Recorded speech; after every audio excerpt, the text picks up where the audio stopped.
1, 2, 3. Bài thơ viết câu mới. Trên dòng sông trắng, câu mới dừng lên.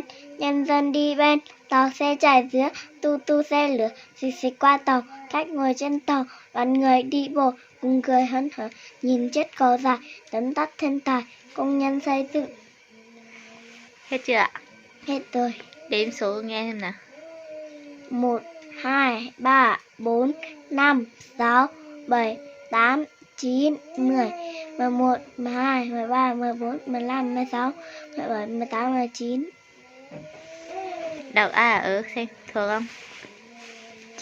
Đây thì chỉ là cờ lên này. Chỉ là đấy. Okay. Đọc bài thơ tiếp xem. Bài thơ cây lay lao, bé tí tao.